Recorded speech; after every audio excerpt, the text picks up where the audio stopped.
दक्षिण मुंबई की आलीशान गगनचुंबी इमारतों के बीच अनन्या मेहरा का विशाल अपार्टमेंट किसी सुंदर सपने जैसा दिखता था। रेशमी पर्दों से छनकर आती सुबह की सुनहरी धूप सफेद संगमरमर के ठंडे फर्श पर धीमी गति से नृत्य कर रही थी। चारों ओर अत्यंत महंगी कलाकृतियां और दुर्लभ विदेशी सजावट के सामान करीने से बिखरे थे, जो उसके पिता की असीमित संपत्ति का जीवंत प्रमाण थे। लेकिन उस भव्यता के भीतर एक अजीब सी गहरी खामोशी छाई रहती थी, जैसे वहां की दीवारें भी मानवीय भावनाओं से पूरी तरह रहित हों। अनन्या अपने मखमली बिस्तर पर लेटी खिड़की के बाहर अरब सागर की नीली लहरों को देख रही थी। तभी कमरे के भारी दरवाजे पर एक बहुत ही धीमी और संकोच भरी दस्तक सुनाई दी, जिसने अनन्या के विचारों को तोड़ दिया। 60 वर्षीय रामशरण हाथ में चांदी की ट्रे लिए अत्यंत सावधानी से अंदर आए, जिस पर चाय का कप रखा था। उनके पुराने और थोड़े मटमैले कपड़ों पर अनगिनत बार रफू किया गया था, जो इस चमकते हुए आलीशान कमरे में बिल्कुल बेमेल लग रहे थे। रामशरण का चेहरा गहराइयों तक झुर्रियों से भरा हुआ था, जो उनके दशकों के कठिन संघर्ष और मेहरा परिवार के प्रति अटूट वफादारी की मौन गाथा सुना रहे थे। उन्होंने बिना कोई आवाज किए कप मेज पर रखा। अनन्या ने चाय का एक छोटा घूंट लिया और तुरंत ही उसका चेहरा गुस्से से पूरी तरह तमतम उठा, क्योंकि चाय ठंडी हो चुकी थी। रामशरण, क्या तुम्हें समय का बिल्कुल भी अंदाजा नहीं रहता? उसने चिल्लाते हुए कड़क आवाज में पूछा, जिसमें अहंकार की स्पष्ट गंध थी। आज मुझे शहर की सबसे महत्वपूर्ण बिजनेस मीटिंग में जाना है और तुम अपनी सुस्ती से मेरा पूरा कीमती शेड्यूल खराब कर रहे हो। उसकी आवाज की तीक्ष्णता कमरे की शांति को चीर रही थी। रामशरण ने अपना सिर झुका लिया और बिना किसी प्रतिवाद के शांति से वहां खड़े रहे। उनके चेहरे पर कोई भी शिकन नहीं थी, बस एक गहरी और दुखद स्थिरता थी, जो अनन्या के क्रोध को और भी अधिक भड़का रही थी। अगली बार अगर ऐसी छोटी गलती भी हुई, तो याद रखना कि इस घर में तुम्हारी जगह किसी और को देने में मुझे एक पल भी नहीं लगेगा, उसने धमकी भरे स्वर में कहा। रामशरण ने केवल धीरे से सिर हिलाया और फिर अपने कांपते हुए हाथों से खाली कप उठाया। उनके भीतर क्या चल रहा था, यह कोई नहीं जान सकता था, क्योंकि वे अपनी गरीबी को हमेशा अपनी चुप्पी के पीछे छिपा लेते थे। उनके लिए यह अपमान नया नहीं था, क्योंकि इस घर में उन्हें हमेशा एक मशीन की तरह ही समझा जाता था। सालों की सेवा के बाद भी उन्हें कभी वह सम्मान नहीं मिला जिसके वे वास्तव में हकदार थे। अनन्या के पिता विक्रम मेहरा अक्सर कहते थे कि पैसा ही दुनिया का एकमात्र सत्य है और गरीब लोग केवल अमीर की सेवा के लिए पैदा हुए हैं। यही दर्शन अनन्या के मन में भी गहराई से बस गया था। उसके लिए रामशरण केवल एक पुराना नौकर था, जिसकी उपयोगिता अब धीरे धीरे कम होती जा रही थी और जिसे बदला जा सकता था। अनन्या अपनी ड्रेसिंग टेबल के सामने बैठ गई और अपने महंगे आभूषणों को संवारने लगी, जबकि रामशरण चुपचाप कमरे से बाहर चले गए। गलियारे की मध्यम रोशनी में उनकी झुकती हुई पीठ और भी कमजोर लग रही थी। उन्होंने एक बार पीछे मुड़कर अनन्या के कमरे की ओर देखा। उनकी आंखों में एक अजीब सी चमक थी, शायद वह दया थी या फिर अपनी किस्मत पर एक गहरा दुख। वे जानते थे कि बाहर की दुनिया में उनकी कोई पहचान नहीं है, सिवाय इसके कि वे इस विशाल महल के एक अदृश्य और छोटे हिस्से थे। दोपहर के समय जब सूरज अपनी पूरी तपिश पर था, अनन्या ने रामशरण को फिर से जोर से पुकारा। उसे अपने दोस्तों के साथ एक भव्य पार्टी में जाना था और वह चाहती थी कि गाड़ी तुरंत तैयार रहे। रामशरण उस समय रसोई में अपना सादा सा खाना खाने बैठे ही थे, लेकिन आवाज सुनते ही वे तुरंत खड़े हो गए। उनकी भूख उनकी जिम्मेदारी के आगे हमेशा हार मान लेती थी। उन्होंने जल्दी से अपनी पुरानी पगड़ी ठीक की और गैरेज की ओर दौड़ पड़े, जहां करोड़ों की गाड़ियां धूल रहित चमक रही थीं। गाड़ी निकालते समय रामशरण के हाथ थोड़े कांप रहे थे, शायद कमजोरी या उम्र के कारण। अनन्या जब गाड़ी में बैठी तो उसने देखा कि गाड़ी के पिछले शीशे पर एक छोटा सा दाग रह गया था। क्या तुम अंधे हो गए हो? उसने गुस्से में अपना पर्स सीट पर पटकते हुए कहा, इतनी महंगी कार और तुम इसे ठीक से साफ तक नहीं कर सकते। तुम्हें वेतन किस बात का मिलता है? रामशरण ने तुरंत एक पुराना कपड़ा निकाला और उस दाग को रगड़ने लगे, जबकि उनका चेहरा शर्मिंदगी से बिल्कुल लाल हो गया था। गाड़ी चलाते समय रामशरण का ध्यान सड़क पर था, लेकिन उनके कान अनन्या की लगातार हो रही शिकायतों को सुन रहे थे। वह फोन पर अपनी सहेली से अपनी नई हीरे की अंगूठी के बारे में डींगे मार रही थी, जिसकी कीमत शायद रामशरण के पूरे जीवन की कमाई से भी अधिक थी। समाज की यह खाई इतनी गहरी थी कि एक ही गाड़ी में बैठे दो इंसानों की दुनिया पूरी तरह से अलग थी। एक के लिए विलासिता जीवन का अधिकार था, जबकि दूसरे के लिए दो वक्त की रोटी एक बहुत बड़ा संघर्ष था। शाम को घर लौटते समय अनन्या ने गौर किया कि रामशरण कुछ ज्यादा ही शांत थे और वे बार बार अपनी जेब में रखे एक पुराने कागज को छू रहे थे। वह कागज काफी मुड़ा हुआ और गंदा था, जिसे वह बहुत संभाल कर रख रहे थे। अनन्या को थोड़ी उत्सुकता हुई, पर उसने इसे अपनी गरिमा के खिलाफ समझा कि वह किसी नौकर की निजी चीजों में दिलचस्पी ले। जल्दी चलाओ, मुझे देर हो रही है, उसने रूखेपन से कहा। रामशरण ने केवल एक गहरी सांस ली और एक्सीलेटर पर थोड़ा दबाव बढ़ा दिया। जैसे ही वे घर के मुख्य द्वार पर पहुंचे, रामशरण ने गाड़ी रोकी और अनन्या के लिए दरवाजा खोला। बेटी जी, क्या मैं आज थोड़ा जल्दी जा सकता हूं? उन्होंने बहुत ही धीमी और कातर आवाज में प्रार्थना की। अनन्या ने अपनी घड़ी देखी और तिरस्कार के साथ उनकी ओर देखा। अभी तो बहुत काम बाकी है और तुम्हें जाने की जल्दी है। क्या घर पर कोई खजाना मिल गया है? उसने उपहास उड़ाते हुए कहा। रामशरण की आंखों में एक पल के लिए आंसू आए, लेकिन उन्होंने उन्हें तुरंत पी लिया। वे जानते थे कि उनकी मजबूरी का इस घर में कोई मूल्य नहीं है। यहां केवल काम का हिसाब होता है, भावनाओं का नहीं। अनन्या अपनी ऊंची एड़ी के जूतों की खनक के साथ अंदर चली गई, जबकि रामशरण वहीं खड़े रहकर डूबते हुए सूरज को देखते रहे। उनकी परछाई फर्श पर लंबी और अधूरी लग रही थी, ठीक उसी तरह जैसे उनकी अपनी जिंदगी थी।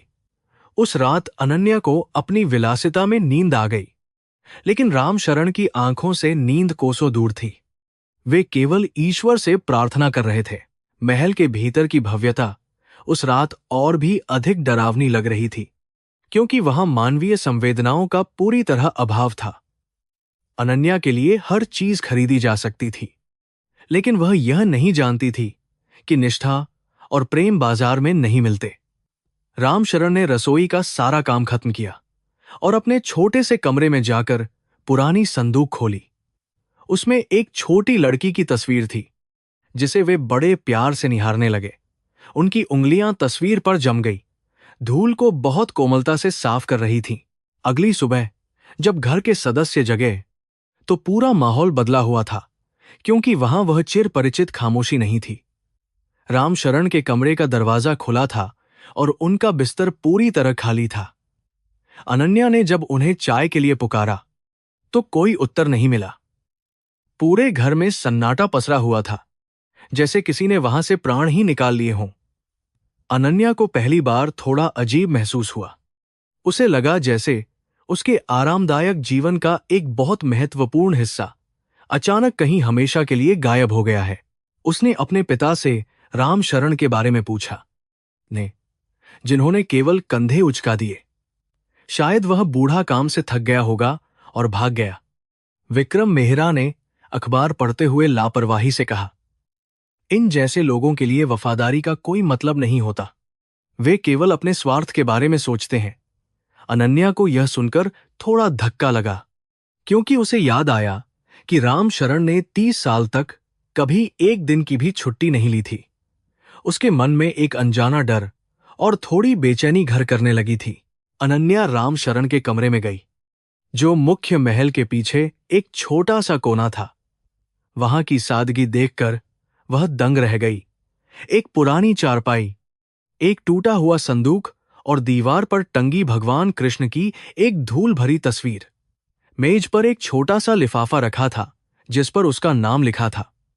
जैसे ही उसने लिफाफा खोला, उसमें से एक पुराना रेशमी धागा निकला, जिसे वह बचपन में राम शरण की कलाई पर बांधा करती थी। उसे याद आया कि वह उन्हें काका कहकर पुकारती थी, लेकिन वक्त ने उसे बदल दिया था। उस धागे को देखकर अनन्या के सीने में एक अजीब सी टीस उठी, जो उसे अपनी ही क्रूरता का एहसास करा रही थी। उसने कभी सोचा भी नहीं था कि वह बूढ़ा आदमी उसकी उन छोटी छोटी यादों को इतने जतन से सहेज कर रखेगा।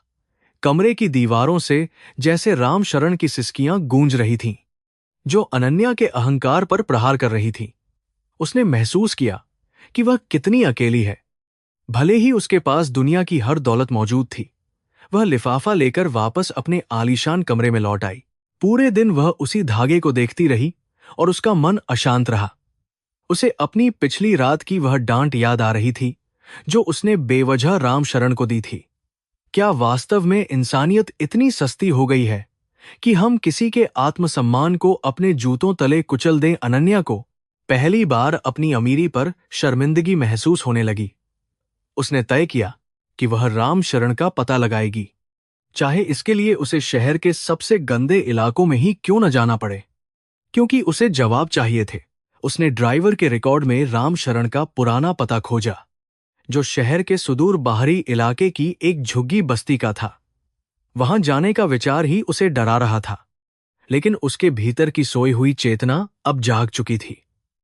उसने अपनी महंगी कार की चाबी उठाई और खुद ही गाड़ी चलाकर उस अनजान मंजिल की ओर चल पड़ी। उसे पता नहीं था कि यह सफर केवल एक पते की खोज नहीं, बल्कि उसके अपने चरित्र के पुनर्जन्म की एक बहुत बड़ी शुरुआत होने वाली थी।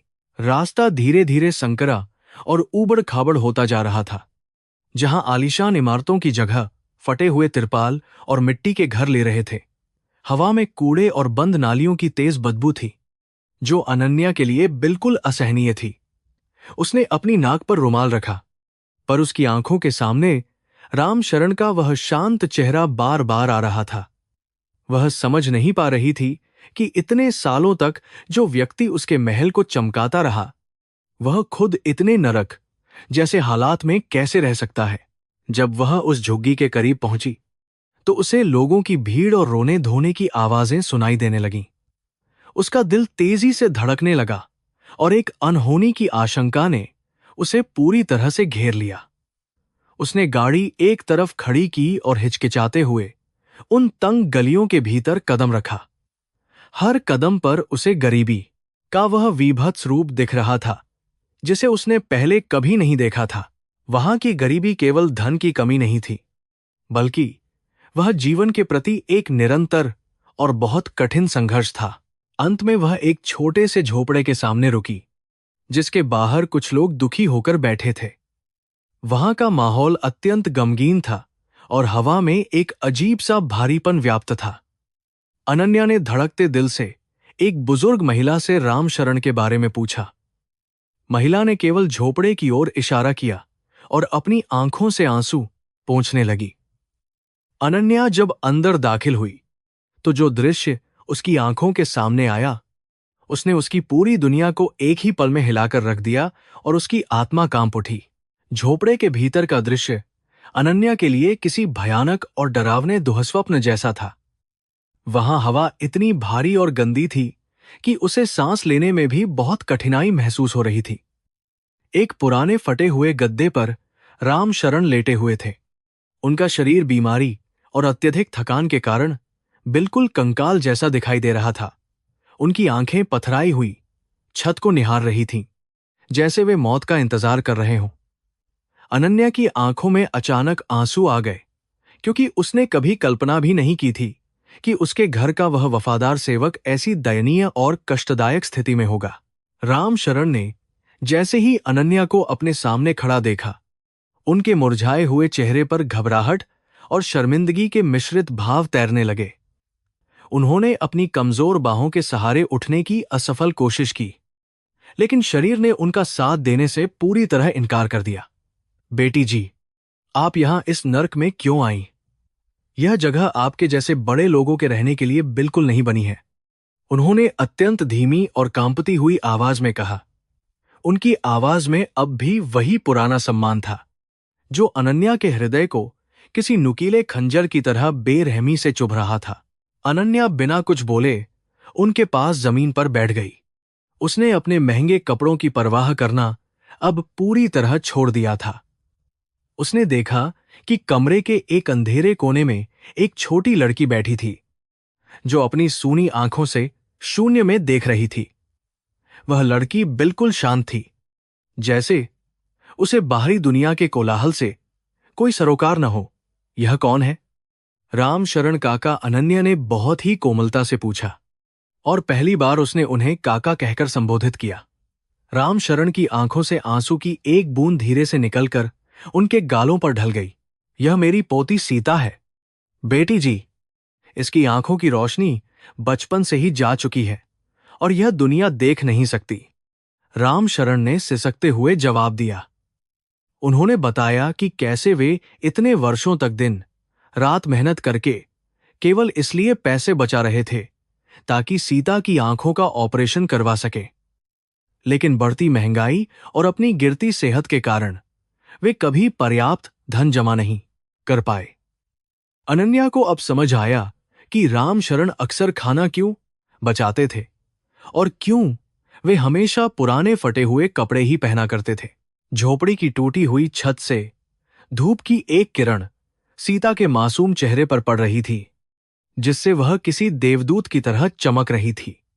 अनन्या ने महसूस किया कि जिस विलासिता को वह अपना जन्मसिद्ध अधिकार समझती थी, वह वास्तव में किसी और के खून, पसीने और बलिदान की नींव पर खड़ी थी। उसके पिता ने हमेशा उसे यही सिखाया था कि गरीब लोग आलसी होते हैं, लेकिन यह उसने एक महान दादा का अटूट समर्पण देखा। उसे अपनी अब तक की सोच पर बहुत ज्यादा घृणा होने लगी और उसका सिर शर्म से पूरी तरह झुक गया। उसने गौर किया कि रामशरण के पास दवाइयों की एक भी शीशी नहीं थी, बस एक पुराना लोटा पानी से भरा रखा था। क्या आपने डॉक्टर को नहीं दिखाया? आपकी हालत बहुत ज्यादा खराब लग रही है, उसने चिंता भरे स्वर में पूछा। रामशरण ने एक दर्द भरी मुस्कान के साथ कहा कि डॉक्टर की फीस भरने के लिए पैसे नहीं थे। उन्होंने अपने जीवन की अंतिम पूंजी सीता की पढ़ाई के लिए बचा रखी थी, ताकि उनके जाने के बाद वह लड़की कम से कम अपना नाम लिखना सीख सके और आत्मनिर्भर बन सके। अनन्या का मन ग्लानि और पश्चाताप की आग में जलने लगा। उसे याद आया कि कैसे उसने मामूली सी बातों पर उन्हें अपमानित किया था। वह उस घड़ी को कोसने लगी जब उसने चाय ठंडी होने पर उन पर चिल्लाया था, जबकि वे शायद अपनी पोती की बीमारी से लड़ रहे थे। समाज का यह कैसा न्याय था जहां एक व्यक्ति दूसरों के महल सजाते सजाते खुद अंधेरे में खो जाता है। उसने सीता का हाथ पकड़ने की कोशिश की तो लड़की ने बड़ी मासूमियत से पूछा, बाबा, क्या यह वही परी है जिसका आप जिक्र करते थे? सीता की बात सुनकर अनन्या का दिल पूरी तरह से भर आया और वह फूट फूट कर रोने लगी, जिसे वह रोक नहीं पा रही थी। रामशरण उसे चुप कराने की कोशिश करने लगे, लेकिन उनके स्वयं के शब्द उनके गले में ही अटक कर रह गए थे। उस छोटे से झोपड़े में पसरा हुआ सन्नाटा अब अनन्या के कानों में शोर की तरह गूंज रहा था। उसे एहसास हुआ कि उसने अब तक केवल सतह पर जीवन जिया था। असली संघर्ष और प्रेम तो यहां इस गरीबी की गर्त में सांस ले रहा था। उसने अपने पर्स से कुछ पैसे निकालने की कोशिश की, लेकिन उसे महसूस हुआ कि कागज के ये टुकड़े इस महान दुख के सामने कितने तुच्छ हैं। रामशरण ने बहुत ही विनम्रता से उन पैसों को लेने से मना कर दिया और कहा कि वे अब दान नहीं चाहते। बेटी जी, मैंने पूरी जिंदगी ईमानदारी की कमाई खाई है। अब अंत समय में मैं अपनी गरिमा नहीं खोना चाहता, उन्होंने स्वाभिमान से कहा। उनकी इस बात ने अनन्या के अहंकार के अंतिम अवशेष को भी पूरी तरह से नष्ट कर दिया और उसे हकीकत दिखाई। बाहर बारिश शुरू हो गई थी और झोपड़ी की छत से पानी की बूंदें टपकने लगी थीं, जो गरीबी की बेबसी को और स्पष्ट कर रही थी। अनन्या ने देखा कि कैसे रामशरण ने अपनी बीमारी के बावजूद सीता को सूखे स्थान पर बिठाने की कोशिश की। उनके भीतर का वह पिता और दादा अब भी उतना ही जागृत था, जितना कि 30 साल पहले रहा होगा। अनन्या को लगा जैसे उसे जीवन का सबसे बड़ा पाठ एक ऐसी जगह मिल रहा है जहां शिक्षा का कोई नामो निशान भी नहीं था। वह सोचने लगी कि घर जाकर वह अपने पिता का सामना कैसे करेगी, जिन्होंने हमेशा गरीबी का उपहास उड़ाया और मानवीय मूल्यों को ठुकराया। क्या वे कभी समझ पाएंगे कि राम शरण जैसे लोग समाज की रीढ़ होते हैं, जिन्हें हम अक्सर नजरअंदाज कर देते हैं। अनन्या के भीतर एक दृढ़ संकल्प जन्म ले रहा था कि वह अब चुप नहीं बैठेगी। उसे सीता की आंखों में वह रोशनी वापस लानी थी जिसे वक्त की बेरहमी ने छीन लिया था, चाहे इसके लिए उसे कुछ भी करना पड़े। जब वह झोपड़ी से बाहर निकलने लगी तो रामशरण ने उसे दुआएं दीं और अपनी पुरानी धुंधली आंखों से उसे जाते हुए देखते रहे। अनन्या को लगा कि उसके जूतों में अब मिट्टी नहीं, बल्कि एक जिम्मेदारी का बोझ था जो उसे सही दिशा में ले जा रहा था। गलियों का कीचड़ अब उसे गंदा नहीं लग रहा था, बल्कि वह उसे जीवन की कठोर सच्चाइयों से रूबरू करा रहा था। उसने मुड़कर एक बार फिर उस छोटे से घर को देखा जो अंधेरे में डूबा हुआ था, पर वहां उम्मीद थी। गाड़ी में बैठते ही अनन्या ने अपने पिता को फोन लगाने की कोशिश की, लेकिन फिर रुक गई क्योंकि वह जानती थी कि वे नहीं समझेंगे। उसने अपने बैंक मैनेजर को फोन किया और अपने निजी खाते की पूरी जानकारी मांगी, जिसे उसने कभी गंभीरता से नहीं देखा था। वह चाहती थी कि आज की रात राम शरण और सीता के लिए आखिरी कठिन रात साबित हो। उसके दिमाग में केवल एक ही लक्ष्य था कि किसी भी तरह सीता का ऑपरेशन हो और राम शरण को बेहतरीन चिकित्सा सुविधा मिल सके।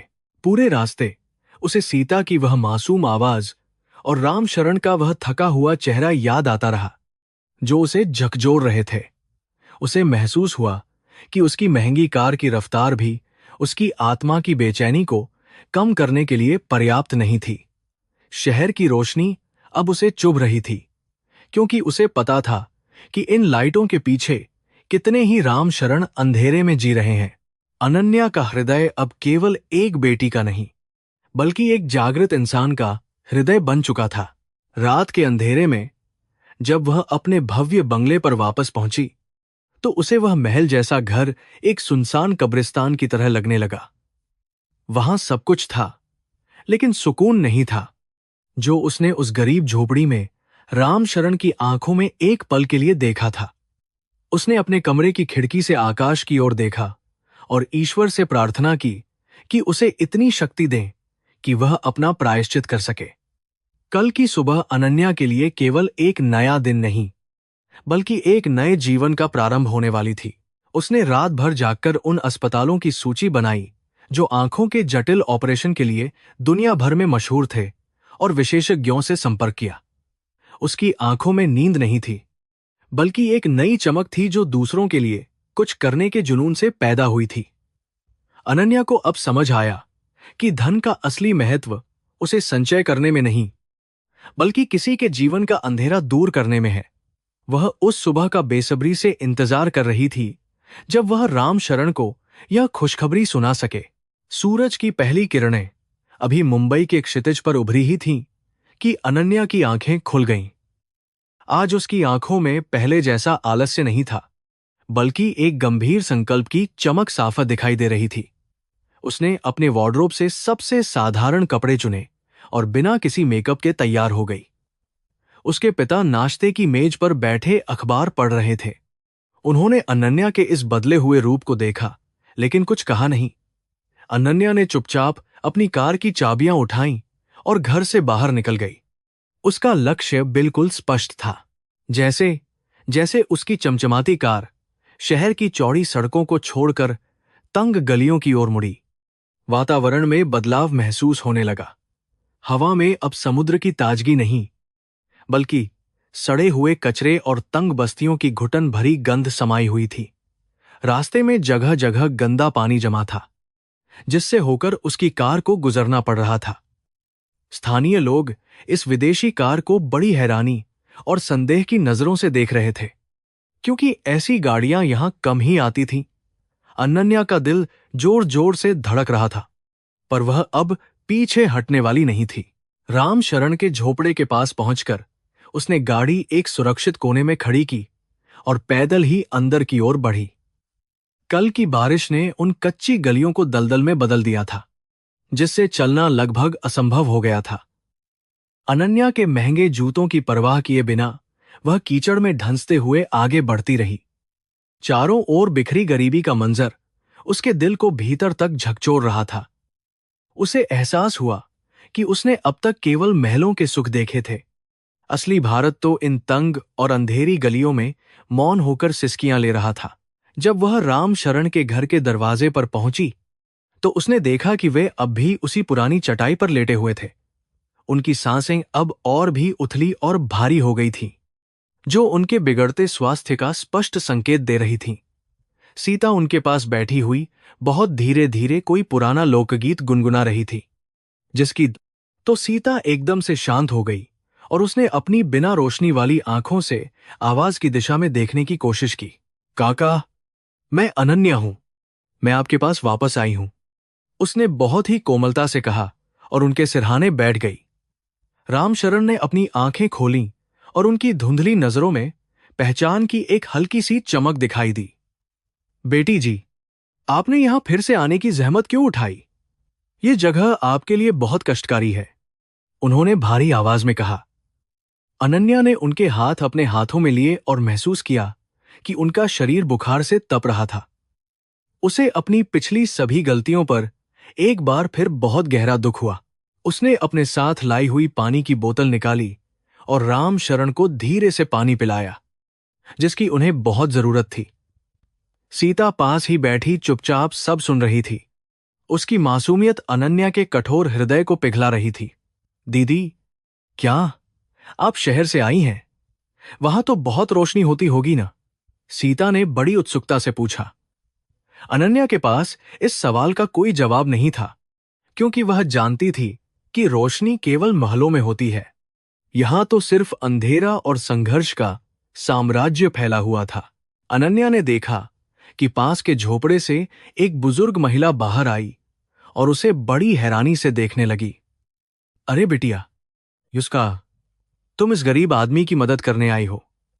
यह तो बहुत ही नेक इंसान है, जिसने हमेशा दूसरों का भला ही सोचा है, महिला ने बताया। अनन्या को यह जानकर और भी दुख हुआ कि रामशरण ने खुद भूखे रहकर भी अक्सर पड़ोसियों की मदद की थी। उनकी महानता उनके पास मौजूद धन से नहीं, बल्कि उनके विशाल और उदार हृदय से मापी जा सकती थी, जिसे अनन्या ने कभी नहीं देखा। तभी बस्ती के कुछ लड़के वहां जमा हो गए और अनन्या की महंगी गाड़ी के बारे में आपस में बातें करने लगे। अनन्या को पहले थोड़ा डर लगा, लेकिन फिर उसने महसूस किया कि उनकी आंखों में गुस्सा नहीं, बल्कि केवल आश्चर्य था।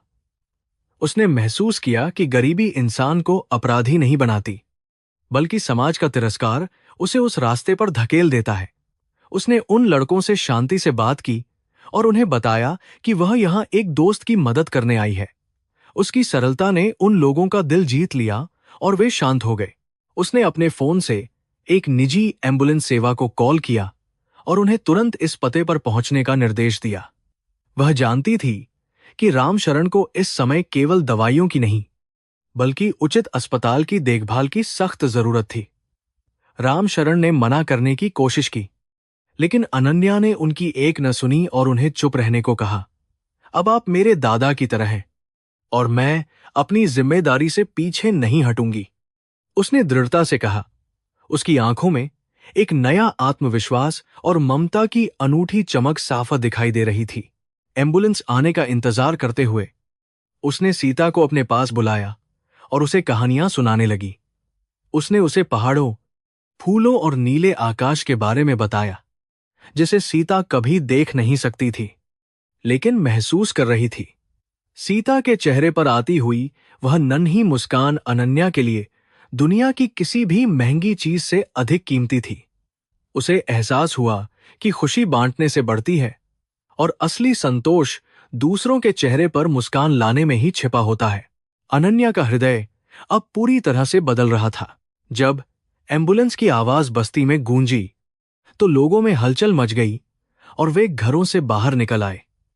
मेडिकल स्टाफ ने रामशरण को स्ट्रेचर पर लेटाया और उन्हें ऑक्सीजन सपोर्ट दिया, जिससे उनकी हालत थोड़ी स्थिर हुई। सीता अपनी आंखों के सामने हो रही इस हलचल से थोड़ी घबरा गई थी, पर अनन्या ने उसका हाथ मजबूती से थामे रखा। घबराओ मत छोटी, अब सब ठीक हो जाएगा। हम एक बहुत सुंदर जगह जा रहे हैं, उसने सीता को दिलासा देते हुए धीरे से उसके कान में कहा। रामशरण को एम्बुलेंस में ले जाते समय पूरी बस्ती के लोग वहां इकट्ठा हो गए और उनकी सलामती की दुआएं करने लगे। यह दृश्य देखकर अनन्या की आंखों में आंसू आ गए। उसे समझ आया कि असली दौलत लोगों का प्यार और दुआएं होती हैं। उसके पिता के पास करोड़ों रुपये थे, लेकिन शायद ही कोई उनके लिए ऐसे दिल से प्रार्थना करता। यहां के लोगों के पास कुछ नहीं था, फिर भी उनकी संवेदनाएं और सहानुभूति किसी भी दौलतमंद व्यक्ति की तुलना में बहुत अधिक गहरी और सच्ची थी। अस्पताल पहुंचने पर अनन्या ने सबसे पहले वीआईपी वार्ड की व्यवस्था की, जहां रामशरण को आधुनिक चिकित्सा सुविधाएं मिल सके। डॉक्टरों ने तुरंत उनका इलाज शुरू किया और बताया कि वे कुपोषण और गंभीर संक्रमण से जूझ रहे थे। अनन्या ने सीता के रहने की व्यवस्था भी अस्पताल के पास ही एक अच्छे होटल में कर दी, ताकि वह सुरक्षित रह सके। उसने अपने जीवन में पहली बार किसी के लिए इतनी मेहनत की थी और उसे बहुत शांति महसूस हो रही थी। शाम को अस्पताल के गलियारे में बैठे हुए अनन्या ने अपने बैंक बैलेंस की जांच की और उसे बहुत कम पाया। उसने महसूस किया कि इस इलाज और सीता के ऑपरेशन के लिए उसे बहुत बड़े फंड की जरूरत होगी, जो उसके पास नहीं था। उसके पिता ने उसका क्रेडिट कार्ड पहले ही ब्लॉक कर दिया था, क्योंकि उसने उनकी मर्जी के बिना यह सब किया था। अनन्या के सामने अब एक नई और बहुत बड़ी चुनौती खड़ी थी, लेकिन उसने हार मानने का विचार अपने मन से पूरी तरह निकाल दिया था। उसने अपने गले से वह कीमती हीरे का हार निकाला, जो उसे उसके 18वें जन्मदिन पर मिला था और जिसकी कीमत करोड़ों में थी। उसने तय किया कि वह इसे बेच देगी और उस पैसे का उपयोग रामशरण और सीता के इलाज के लिए करेगी। उसके लिए अब वे पत्थर के टुकड़े किसी काम के नहीं थे। अगर वे किसी की जान नहीं बचा सकते थे, उसे अपनी इस पसंद पर कोई पछतावा नहीं था, बल्कि उसे एक अजीब सी आजादी और सुकून का अनुभव हो रहा था। अगली सुबह उसने उस हार को एक प्रसिद्ध जौहरी के पास ले जाकर बेच दिया और सारा पैसा अस्पताल के खाते में जमा करा दिया। जब उसने डॉक्टरों को यह बताया, तो वे उसकी उदारता देखकर चकित रह गए, क्योंकि वे उसे केवल एक बिगड़ैल अमीर लड़की समझते थे। अनन्या ने साबित कर दिया था कि इंसान का चरित्र उसके कपड़ों से नहीं, बल्कि उसके कर्मों से परखा जाता है। उसकी यह कहानी अब धीरे धीरे अस्पताल के अन्य कर्मचारियों और मरीजों के बीच भी फैलने लगी थी। रामशरण की हालत में अब धीरे धीरे सुधार होने लगा था और उन्होंने अपनी आंखें खोलकर अनन्या को धन्यवाद दिया। बेटी, तुमने मेरे लिए अपना गहना बेच दिया। मैं यह एहसान कभी नहीं चुका पाऊंगा, उन्होंने रुंधे हुए गले से कहा।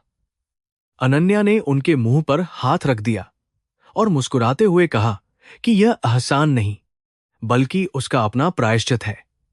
उसे लग रहा था जैसे उसके कंधों से बरसों पुराना कोई बहुत भारी बोझ उतर गया हो और वह अब बहुत हल्का महसूस कर रही थी। सीता भी अब अस्पताल के माहौल में घुल मिल गई थी और वह नर्सों के साथ बहुत खुशी खुशी बातें करने लगी थी। अनन्या रोज उसके पास बैठती और उसे ब्रेल लिपि के बारे में बताती, ताकि वह भविष्य में पढ़ सके और स्वावलंबी बन सके। उसने सीता के लिए आंखों के विशेषज्ञ डॉक्टर से बात की और ऑपरेशन की तारीख तय करवाई। उसे अब केवल उस पल का इंतजार था जब सीता इस खूबसूरत दुनिया को अपनी आंखों से देख पाएगी और उसका सपना सच होगा। उधर अनन्या के घर में कोहराम मचा हुआ था। उसके पिता विक्रम मेहरा उसकी इन हरकतों से बेहद गुस्से में थे। उन्हें लगा कि उनकी बेटी ने परिवार की नाक कटा दी है और वह एक साधारण नौकर के पीछे अपनी इज्जत गंवा रही है।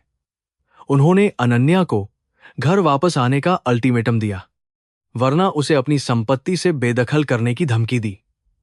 अनन्या ने उनके इस संदेश को पढ़ा और मुस्कुरा दी, क्योंकि उसे अब उस झूठी संपत्ति की कोई आवश्यकता नहीं महसूस होती थी। उसने अपने पिता को एक छोटा सा संदेश भेजा जिसमें लिखा था, पापा, मैंने जिंदगी जीना अब सीखा है। आपकी दौलत ने मुझे केवल अंधा बनाया था। उसने महसूस किया कि वह अब अपनी पहचान खुद बनाएगी और उन लोगों की सेवा करेगी जिन्हें समाज ने भुला दिया है।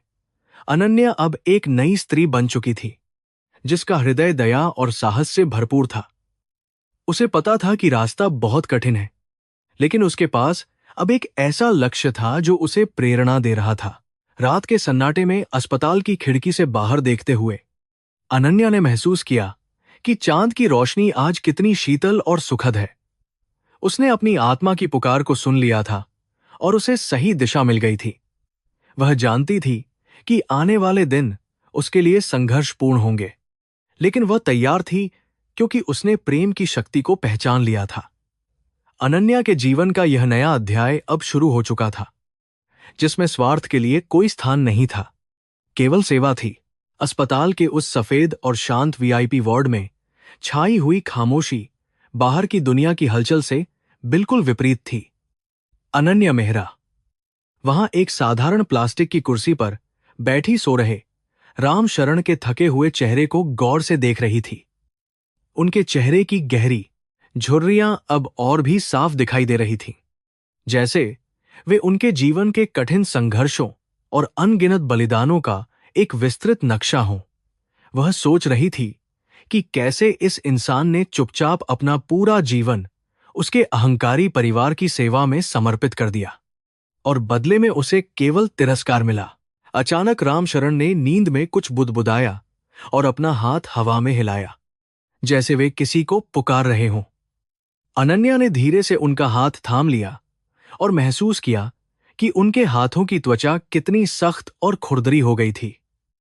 ये वही हाथ थे जिन्होंने अनन्या को बचपन में खिलौने लाकर दिए थे और उसकी हर छोटी बड़ी जरूरत का ख्याल रखा था। उसे अपनी पिछली बेरुखी पर इतनी गहरी आत्मग्लानि हुई कि उसका दम घुटने लगा। उसने तय किया कि वह उनके घर जाकर उनकी कुछ जरूरी चीजें और यादें यहां लेकर आएगी। अस्पताल से निकलकर अनन्या एक बार फिर उसी तंग और बदबूदार झुग्गी बस्ती की ओर चल पड़ी, लेकिन इस बार उसके मन में नफरत नहीं, बल्कि एक अजीब सी तड़प थी। जब वह राम शरण के उस छोटे से झोपड़े के पास पहुंची तो वहां का सन्नाटा उसे डराने लगा। दोपहर की चिलचिलाती धूप मिट्टी की दीवारों से टकराकर एक अजीब सी गंध पैदा कर रही थी। उसने झोपड़े का टूटा हुआ दरवाजा धीरे से धकेला और अंदर कदम रखा। वहां की गरीबी और तंगहाली को देखकर उसकी आंखों में एक बार फिर आंसू छलक आए। कमरे के एक कोने में रखे उस पुराने लकड़ी के संदूक को देखते ही अनन्या की धड़कनें तेज हो गईं। उसने धीरे से उस संदूक को खोला, जिसमें से पुराने कपड़ों और नमी की एक तीखी महक आ रही थी। ऊपर कुछ फटे पुराने कुर्ते रखे थे, जिन्हें राम शरण बरसों से पहन रहे थे। उन कपड़ों के नीचे उसे एक मखमली थैली मिली, जो इस गरीब घर में बिल्कुल बेमेल लग रही थी। जब उसने उस थैली को खोला तो उसके अंदर से कुछ ऐसे दस्तावेज और तस्वीरें निकलीं जिन्होंने अनन्या के पैरों तले की जमीन पूरी तरह खिसका दी। उन दस्तावेजों के बीच अनन्या को एक बहुत पुरानी अस्पताल की रिपोर्ट मिली, जो लगभग 25 साल पहले की थी। उस रिपोर्ट पर उसके पिता विक्रम मेहरा का नाम बड़े अक्षरों में लिखा हुआ था। जैसे जैसे उसने रिपोर्ट के पन्ने पलटे, उसका चेहरा सफेद पड़ता गया और उसके हाथ कांपने लगे। उस रिपोर्ट में लिखा था कि एक भीषण दुर्घटना के दौरान विक्रम मेहरा को खून और अंगदान की तत्काल आवश्यकता थी। रिपोर्ट के अंत में दाता के रूप में राम शरण का नाम और उनके अंगूठे का निशान साफ साफ अंकित किया गया था। अनन्या को यकीन नहीं हो रहा था कि जिस इंसान को उसके पिता ने हमेशा एक अदना नौकर समझा, उसी ने उनकी जान बचाने के लिए अपना शरीर दांव पर लगा दिया था। उसे याद आया कि उसके पिता अक्सर अपनी बहादुरी की कहानियां सुनाते थे कि कैसे वे मौत के मुंह से निकलकर आए थे, लेकिन उन्होंने कभी राम शरण के इस महान बलिदान का जिक्र तक नहीं किया। सच्चाई की इस कड़वाहट ने अनन्या के मन में अपने पिता के प्रति सम्मान को एक ही पल में नफरत और गहरी नफरत में बदल दिया। तभी झोपड़े के बाहर से किसी के खांसने की आवाज आई और एक बुजुर्ग महिला अंदर दाखिल हुई। वह रामशरण की पड़ोसन शांति मौसी थी, जो सालों से उनके दुख सुख की साथी रही थी। अनन्या को वहां देखकर वह थोड़ी हैरान हुई, लेकिन फिर उसकी आंखों में सहानुभूति के भाव आ गए। बिटिया, तुम उस पुराने संदूक में क्या ढूंढ रही हो? उसने धीमी आवाज में पूछा। अनन्या ने कांपते हाथों से वह रिपोर्ट दिखाई और सच्चाई जाननी चाही। शांति मौसी ने एक लंबी ठंडी सांस ली और दीवार का सहारा लेकर बैठ गई। यह सच है बिटिया, रामशरण ने तुम्हारे पिता के लिए वह सब किया जो एक सगा भाई भी नहीं करता। शांति मौसी ने रुंधे हुए गले से कहना शुरू किया। उसने बताया कि उस समय विक्रम मेहरा का कारोबार डूब रहा था और उनके पास इलाज के पैसे भी नहीं थे। रामशरण ने न केवल अपना खून दिया, बल्कि अपनी जमा पूंजी भी उनके इलाज में लगा दी। बदले में उन्होंने केवल एक ही वादा मांगा था कि वे उन्हें हमेशा अपने पास काम पर रखेंगे, ताकि वे अपनी पोती सीता का भविष्य उज्ज्वल बना सकें। अनन्या यह सब सुनकर सुन्न रह गई थी। उसका दिमाग काम करना बंद कर चुका था। उसे समझ आया कि रामशरण की वफादारी केवल नौकरी नहीं थी, बल्कि एक ऐसा रिश्ता था जिसे उन्होंने अपने खून से सींचा था। वे चाहते तो अपने इस उपकार के बदले बहुत कुछ मांग सकते थे, लेकिन उन्होंने अपनी गरीबी में ही संतोष किया। उन्होंने कभी मेहरा परिवार को यह एहसास नहीं होने दिया कि वे उनके कर्जदार हैं। इस महानता के सामने अनन्या को अपनी पूरी हस्ती बहुत ही छोटी और तुच्छ महसूस होने लगी।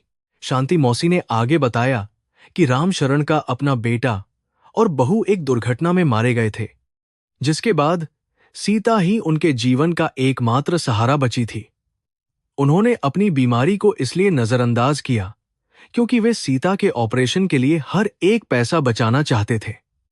अनन्या को वह पल याद आया जब उसने रामशरण को उनकी धीमी गति के लिए डांटा था, जबकि वे शायद शारीरिक कमजोरी और दर्द से जूझ रहे थे।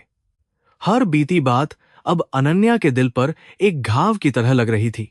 उसने संदूक के सबसे निचले हिस्से में एक छोटी सी डायरी देखी, जिसके पन्ने पीले पड़ चुके थे। उसमें रामशरण ने अपनी टूटी फूटी लिखावट में अनन्या के बचपन की छोटी छोटी यादें लिखी थीं। किसी पन्ने पर उसके पहले कदम का जिक्र था, तो कहीं उसके पहले शब्द का। उस डायरी को पढ़कर अनन्या को एहसास हुआ कि रामशरण ने उसे अपनी सगी बेटी से भी ज्यादा प्यार दिया था, जबकि उसने हमेशा उन्हें सिर्फ एक काम करने वाला नौकर समझकर दूरी बनाए रखी और कभी उनके दिल का हाल नहीं जाना। डायरी के आखिरी पन्ने पर लिखा था, ईश्वर, मेरी बिटिया अनन्या को हमेशा खुश रखना और उसे कभी मेरी तरह गरीबी का चेहरा न देखना पड़े। यह पढ़कर अनन्या की सिसकियां गूंज उठीं और वह जमीन पर बैठकर फूट फूट कर रोने लगी। उसे लगा जैसे वह अब तक एक झूठी दुनिया में जी रही थी, जहां रिश्तों की कीमत पैसों से आंकी जाती थी। रामशरण की उस फटी हुई डायरी ने उसे जीवन का वह पाठ पढ़ाया था जो कोई भी महंगा स्कूल या कॉलेज कभी नहीं सिखा सका। उसने उन सभी दस्तावेजों और डायरी को बड़े जतन से समेटा और अपने सीने से लगा लिया। वह अब उस झोपड़े से बाहर निकली तो उसे वहां की धूल और गंदगी से घृणा नहीं हो रही थी। उसे महसूस हुआ कि इस कच्ची मिट्टी की दीवारों के भीतर एक ऐसा सच छिपा था जो उसके पिता के शीशमहल से कहीं ज्यादा कीमती और पवित्र था। उसने अपनी कार की ओर बढ़ते हुए एक गहरी शपथ ली कि वह इस अन्याय को अब और सहन नहीं करेगी और सच को सबके सामने लाएगी। रास्ते भर अनन्या का मन अशांत रहा। उसके कानों में शांति मौसी की बातें और रामशरण की प्रार्थनाएं गूंज रही थीं। वह सोच रही थी कि समाज कितना अंधा है जो कपड़ों और बैंक बैलेंस को देखकर सम्मान देता है। रामशरण जैसे फरिश्ते अक्सर हमारे आसपास ही होते हैं, लेकिन हमारा अहंकार हमें उन्हें देखने की अनुमति नहीं देता। उसने कार की खिड़की से बाहर देखते हुए उन ऊंची इमारतों को देखा जो अब उसे किसी विशाल कब्रिस्तान की तरह लग रही थीं, जहां इंसानियत दफन थी। जब वह अस्पताल पहुंची तो शाम ढल चुकी थी और गलियारे में हल्की रोशनी फैली थी। वह सीधे रामशरण के वार्ड में गई और देखा कि सीता उनके बेड के पास बैठी उनका हाथ सहला रही थी। अनन्या ने सीता को पास बुलाया और उसे गले लगा लिया। उसकी आंखों से फिर आंसू बहने लगे। दीदी, आप रो क्यों रही हैं? क्या बाबा ठीक नहीं होंगे? सीता ने मासूमियत से पूछा। अनन्या ने उसके आंसू पोंछे और कहा, नहीं छोटी, अब सब कुछ बहुत अच्छा होने वाला है। अनन्या ने अस्पताल के सोफे पर बैठकर उन कागजों को फिर से देखा और अपने पिता को फोन लगाया। विक्रम मेहरा ने जैसे ही फोन उठाया, वे गुस्से में चिल्लाने लगे, अनन्या, तुम अभी के अभी घर वापस आओ, वरना मैं तुम्हें अपनी जायदाद से बेदखल कर दूंगा। अनन्या ने बहुत ही शांत लेकिन दृढ़ आवाज में कहा, पापा, मुझे आपकी उस जायदाद की जरूरत नहीं है जो किसी की जान और वफादारी की कीमत पर खड़ी की गई है। मैं आज रात घर आ रही हूं। विक्रम मेहरा उसकी बात का मतलब नहीं समझ पाए और फोन काट दिया। अनन्या जानती थी कि आज की रात एक बहुत बड़ा फैसला होने वाला है। वह डरपोक लड़की नहीं थी जो अपने पिता की हर बात पर सिर झुका लेती थी। उसके पास अब सच्चाई की वह शक्ति थी जो किसी भी साम्राज्य को हिला सकती थी। उसने रामशरण के सोते हुए चेहरे को चूमा और वार्ड से बाहर निकल गई। उसे अपनी आत्मा के भीतर एक नई ऊर्जा और साहस का अनुभव हो रहा था। घर पहुंचते ही उसने देखा कि उसके पिता दीवानखाने में टहल रहे थे और उनके चेहरे पर क्रोध साफ दिखाई दे रहा था। जैसे ही अनन्या अंदर दाखिल हुई, उन्होंने उस पर चिल्लाना शुरू कर दिया। तुम्हारी हिम्मत कैसे हुई एक नौकर के लिए मेरा अपमान करने की? उन्होंने दहाड़ते हुए पूछा। अनन्या ने बिना डरे उनके सामने वह पुरानी अस्पताल की रिपोर्ट और रामशरण की डायरी रख दी। विक्रम मेहरा की नजरें जैसे ही उन कागजों पर पड़ीं, उनका चेहरा एकदम से पीला पड़ गया और वे निशब्द रह गए। पूरे कमरे में एक भारी सन्नाटा छा गया, जिसे केवल अनन्या की सांसों की आवाज तोड़ रही थी। विक्रम मेहरा के हाथ कांप रहे थे और वे अपनी नजरें अनन्या से नहीं मिला पा रहे थे। सच्चाई का वह आईना उनके सामने था जिसे उन्होंने बरसों से धूल में छिपा रखा था। अनन्या ने कड़क आवाज में पूछा, पापा, क्या यही आपकी इंसानियत है? जिस आदमी ने आपको अपनी जिंदगी दी, आपने उसे एक मामूली नौकर की तरह इस्तेमाल किया और फिर कचरे की तरह फेंक दिया। विक्रम मेहरा ने कुछ कहने की कोशिश की, लेकिन शब्द उनके गले में ही फंस गए। उन्हें अपनी उस पुरानी गलती और स्वार्थ का एहसास हो रहा था जिसने उन्हें एक पत्थर दिल इंसान बना दिया था। अनन्या ने उनसे कहा कि अगर उनमें थोड़ी भी शर्म बची है तो वे कल सुबह मेरे साथ अस्पताल चलें और रामशरण से माफी मांगे।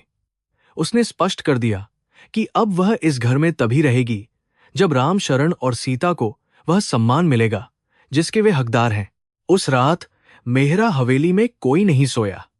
दीवारों पर जड़े महंगे पत्थर भी जैसे शर्म से पानी पानी हो रहे थे।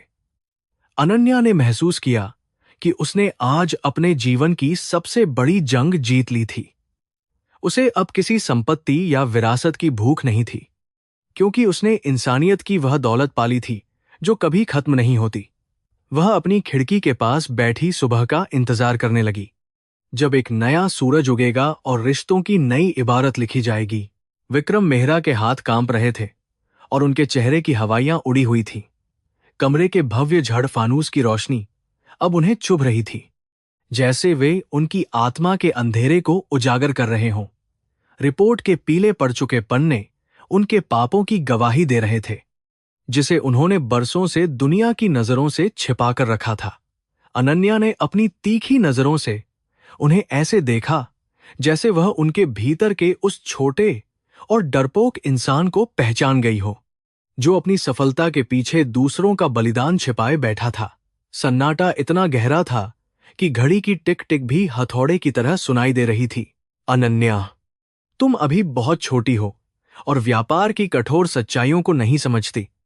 विक्रम ने अपनी आवाज में साहस भरने की कोशिश करते हुए कहा, दुनिया ऐसे ही चलती है, जहां कुछ लोग देने के लिए और कुछ लेने के लिए पैदा होते हैं। रामशरण को उसकी वफादारी का इनाम हमेशा समय पर वेतन के रूप में मिला है। उनके इन शब्दों ने अनन्या के भीतर गुस्से की एक नई लहर पैदा कर दी। उसे विश्वास नहीं हो रहा था कि उसके पिता इतने कृतघ्न हो सकते हैं। उसने डायरी को जोर से पटकते हुए उन्हें चुप रहने का इशारा किया और अपनी बात जारी रखी। वेतन, क्या आप एक इंसान के खून और उसके जीवन के बलिदान की कीमत चंद रुपयों से लगा रहे हैं? अनन्या की आवाज में एक अजीब सी शक्ति थी जो उस विशाल हॉल में गूंज रही थी। जिस इंसान ने आपको मौत के मुंह से बाहर निकाला, आपने उसे अपनी मेज की धूल से भी कम समझा। पापा, आज मुझे अपनी इस बेशुमार दौलत से घृणा हो रही है, क्योंकि इसकी नींव में एक गरीब की बेबसी और उसकी चुप्पी दबी हुई है। विक्रम अपनी बेटी का यह रूप देखकर सन्न रह गए थे, क्योंकि उन्होंने उसे हमेशा एक गुड़िया की तरह पाला था। अनन्या ने संदूक से एक और लिफाफा निकाला, जो उसकी मां की लिखावट में था। उसे पढ़ते ही उसकी आंखों से आंसू बहने लगे, क्योंकि उसकी मां ने अपनी मृत्यु से पहले विक्रम को एक पत्र लिखा था। उस पत्र में उन्होंने राम शरण के प्रति अपनी कृतज्ञता व्यक्त की थी और विक्रम से वादा लिया था कि वे हमेशा राम शरण का सम्मान करेंगे।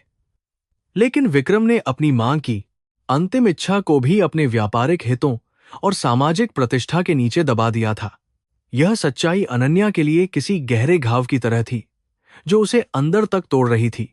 मम्मा जानती थीं कि आपने क्या किया है, और शायद इसी दुख ने उन्हें हमसे इतनी जल्दी छीन लिया, अनन्या ने सिसकते हुए कहा।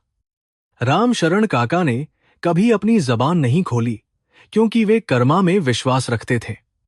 वे जानते थे कि ईश्वर सब देख रहा है, जबकि आप अपनी ऊंची इमारतों में बैठकर खुद को भगवान समझने लगे थे। विक्रम का सिर अब धीरे धीरे झुकने लगा था, क्योंकि उनकी अपनी यादें उन्हें परेशान करने लगी थीं। उन्हें याद आया कि कैसे राम शरण ने अपनी गंभीर बीमारी के बावजूद कभी काम से मना नहीं किया था। विक्रम मेहरा को वह भयानक रात याद आई जब उनकी कार एक खाई में गिर गई थी और चारों ओर केवल अंधेरा था। उस समय राम शरण ने ही अपनी जान जोखिम में डालकर उन्हें बाहर निकाला था और मीलों तक अपनी पीठ पर ढोकर अस्पताल पहुंचाया था। राम शरण ने अपना कीमती खून देकर विक्रम को नया जीवन दिया, लेकिन बदले में कभी एक पैसा भी अतिरिक्त नहीं मांगा। विक्रम को अपनी उस पुरानी कृतज्ञता पर अब पछतावा होने लगा था, लेकिन उनका अहंकार अब भी उन्हें पूरी तरह टूटने नहीं दे रहा था। अगर तुम उस बूढ़े की मदद करना चाहती हो तो करो, लेकिन उसके लिए मेरा नाम इस्तेमाल मत करना, विक्रम ने मुड़कर खिड़की की ओर देखते हुए कहा। अनन्या ने एक ठंडी मुस्कान के साथ जवाब दिया कि उसे अब उनके नाम या उनकी संपत्ति की कोई जरूरत नहीं है। मैं इस घर से जा रही हूं।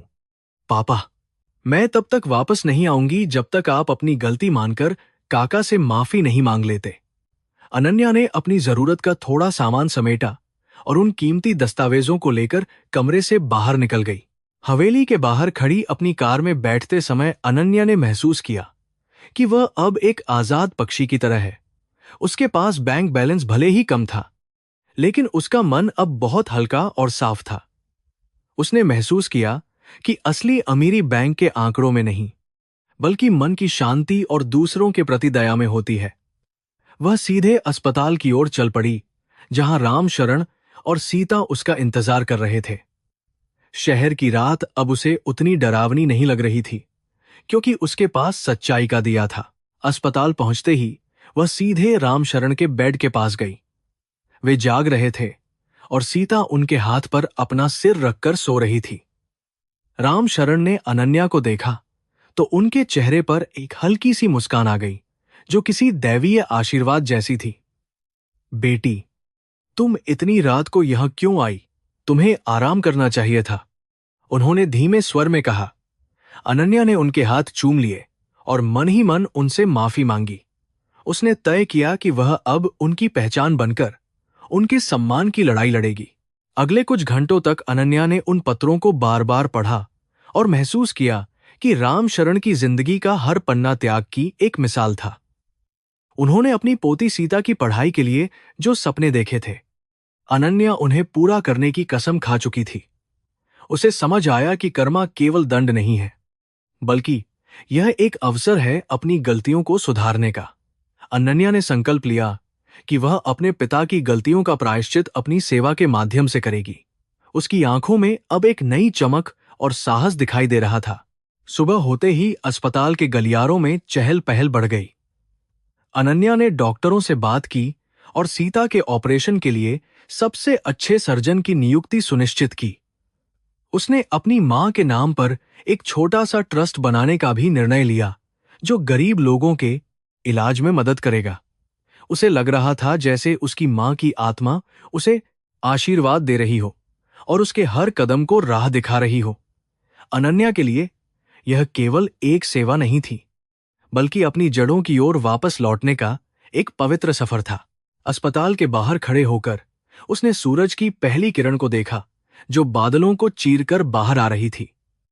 उसे महसूस हुआ कि अंधेरा चाहे कितना भी गहरा क्यों न हो, उजाला एक न एक दिन जरूर आता है। रामशरण के चेहरे पर जो शांति थी, वह अब अनन्या के मन में भी समा गई थी।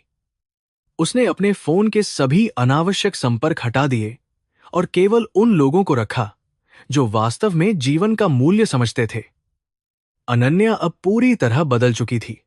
वह एक संस्कारी और दयालु महिला बन गई थी। तभी उसे अस्पताल के मुख्य द्वार पर अपने पिता की गाड़ी दिखाई दी। विक्रम मेहरा धीरे धीरे अंदर आ रहे थे। उनके चेहरे पर थकावट और हार के निशान साफ दिख रहे थे। अनन्या ने उन्हें देखा, पर कोई प्रतिक्रिया नहीं दी। वह चाहती थी कि वे खुद अपनी आत्मा की आवाज सुने। विक्रम उसके पास आए और बिना कुछ कहे उसकी बगल में खड़े हो गए। उनकी आंखों में वह चमक नहीं थी जो हमेशा व्यापारिक जीत के समय होती थी, बल्कि उनमें एक गहरा आत्मचिंतन और दुख समाया हुआ था। मैंने सारी रात तुम्हारी मां के उन पत्रों को पढ़ा, विक्रम ने बहुत ही धीमी आवाज में कहा। मैंने महसूस किया कि मैंने केवल धन कमाया, लेकिन इंसानियत को पूरी तरह खो दिया। अनन्या ने अपने पिता की ओर देखा और देखा कि उनकी आंखों में आंसू थे। यह पहली बार था जब उसने अपने कठोर पिता को रोते हुए देखा था। उसे समझ आया कि सत्य की शक्ति किसी भी पत्थर दिल को पिघला सकती है। विक्रम ने अनन्या का हाथ थामा और उसे वार्ड की ओर चलने का इशारा किया। वार्ड के अंदर रामशरण अपनी आंखें बंद किए लेटे थे, जैसे वे किसी गहरे ध्यान में हों। विक्रम उनके करीब गए और उनके कांपते हुए पैर छूने की कोशिश की। रामशरण एकदम से हड़बड़ा कर उठ गए और घबराहट में अपने हाथ पीछे खींच लिए। साहब, आप यह क्या कर रहे हैं? मैं तो आपका एक छोटा सा नौकर हूं, उन्होंने रुंधे हुए गले से कहा। विक्रम ने उन्हें गले लगा लिया और फूट फूट कर रोने लगे, जो बरसों से उनके भीतर दबा हुआ गुबार था।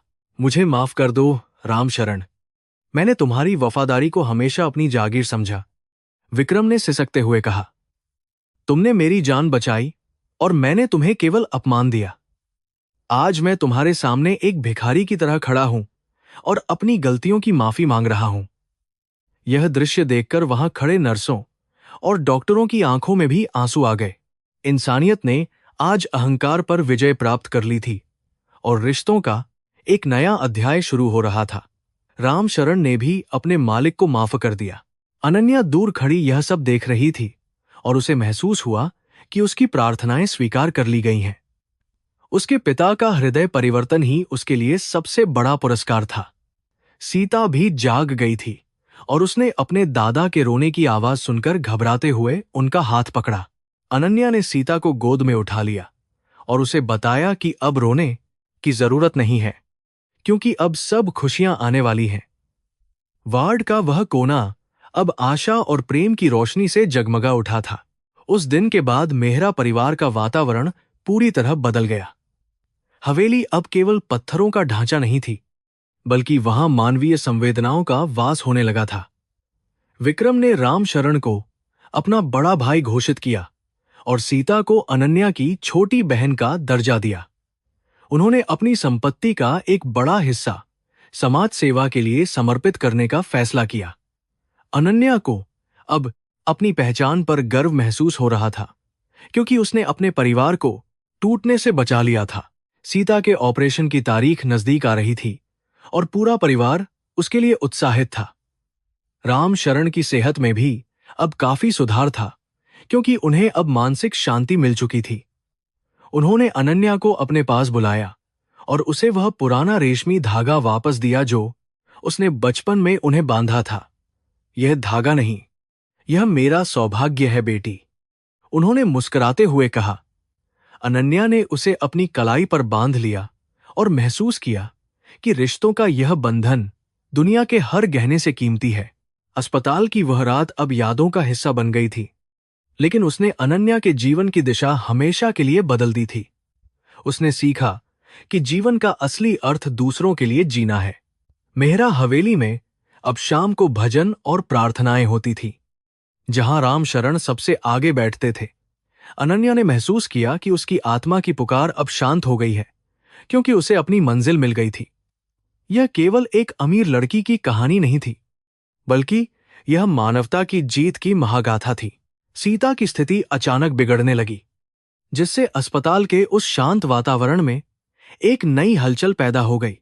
डॉक्टरों की भागदौड़ और मशीनों की तेज बीप ने अनन्या के दिल की धड़कनों को और भी तेज कर दिया था। राम शरण के चेहरे पर फिर से वही पुरानी चिंता और बेबसी की गहरी लकीरें उभर आई थीं, जिन्हें देखकर किसी का भी कलेजा मुंह को आ जाए। अनन्या ने महसूस किया कि वक्त उनके पास बहुत कम है और उसे अब कोई बहुत बड़ा और साहसी कदम उठाना ही होगा। मुख्य सर्जन ने अनन्या को अपने केबिन में बुलाया और बताया कि सीता की आंखों की नसें बहुत तेजी से कमजोर हो रही हैं। यदि अगले 24 घंटों के भीतर उसका ऑपरेशन नहीं किया गया, तो वह हमेशा के लिए पूरी तरह अंधी हो सकती है। इस जटिल सर्जरी के लिए एक विदेशी मशीन और अत्यंत महंगे विशेषज्ञ की आवश्यकता थी, जिसकी लागत करोड़ों में जाने वाली थी। अनन्या ने बिना एक पल सोचे अपनी सहमति दे दी। हालांकि वह जानती थी कि इतनी बड़ी रकम का इंतजाम करना उसके लिए एक बहुत बड़ी चुनौती होगी। विक्रम मेहरा हालांकि बदल चुके थे, लेकिन उनके व्यापारिक घाटे और पुराने लेनदारों के दबाव के कारण वे तुरंत इतनी बड़ी नकद राशि देने में असमर्थ थे। उन्होंने अनन्या से थोड़ा धैर्य रखने को कहा, लेकिन अनन्या के लिए सीता का एक एक पल कीमती था। उसे अपने पिता की व्यापारिक मजबूरियों से अब कोई सरोकार नहीं था, क्योंकि उसके लिए एक मासूम की आंखों की रोशनी किसी भी बिजनेस डील से कहीं अधिक महत्वपूर्ण थी। उसने अपनी अलमारी में रखे उन अंतिम गहनों को देखा जो उसकी मां की आखिरी निशानी थे, और एक कठोर निर्णय लिया। अस्पताल की ऊंची और सफेद दीवारों के बीच अनन्या खुद को बहुत छोटा महसूस कर रही थी, लेकिन उसकी हिम्मत हिमालय की तरह अडिग थी। उसने अपने सबसे महंगे हीरे के कंगन और नीलम का हार निकाला, जो उसे उसकी मां ने विरासत में दिए थे। इन गहनों के साथ उसकी बचपन की अनगिनत यादें और मां का आशीर्वाद जुड़ा हुआ था, लेकिन उसने तय किया कि इन पत्थरों का असली मूल्य तभी होगा जब ये किसी की अंधेरी दुनिया में उजाला ला सके। उसने उन गहनों को एक मखमली कपड़े में लपेटा और जौहरी की दुकान की ओर चल पड़ी। जौहरी की दुकान पर जब उसने वे बेशकीमती गहने मेज पर रखे, तो वहां मौजूद लोग उसकी उदारता देखकर दंग रह गए। हर कोई जानता था कि मेहरा परिवार के लिए ये गहने क्या मायने रखते थे, लेकिन अनन्या के चेहरे पर कोई दुख नहीं था। उसने जौहरी से कहा कि उसे मोलभाव में कोई दिलचस्पी नहीं है, बस उसे तुरंत पैसे चाहिए ताकि एक बच्ची की जान और रोशनी बचाई जा सके। उसकी आंखों में चमक रही वह निस्वार्थ भावना देखकर जौहरी ने भी बिना किसी मुनाफे के उसे पूरी कीमत देने का वादा किया। पैसे लेकर जब अनन्या अस्पताल वापस लौटी, तो उसने देखा कि रामशरण आईसीयू के बाहर फर्श पर बैठकर प्रार्थना कर रहे थे। उनकी आंखों से लगातार आंसू बह रहे थे और उनके हाथ कांप रहे थे। अनन्या ने उनके पास जाकर उनका हाथ थामा और उन्हें सांत्वना दी कि अब सब कुछ ठीक हो जाएगा। उसने अस्पताल के काउंटर पर सारी रकम जमा कर दी, जिससे तुरंत ऑपरेशन की तैयारियां शुरू हो गईं। अस्पताल का स्टाफ अनन्या के इस त्याग और दृढ़ संकल्प को देखकर मन ही मन उसका सम्मान करने लगा था। ऑपरेशन थिएटर की लाल बत्ती जलते ही अनन्या का दिल जोरों से धड़कने लगा और उसने अपनी आंखें बंद कर लीं। वह जानती थी कि यह केवल एक सर्जरी नहीं थी, बल्कि यह राम शरण के जीवन भर के संघर्ष का परिणाम था। उसने ईश्वर से प्रार्थना की कि वे सीता को रोशनी दें ताकि वह इस खूबसूरत दुनिया को देख सके। समय जैसे ठहर गया था और अस्पताल का गलियारा उसकी लंबी प्रतीक्षा का गवाह बन रहा था।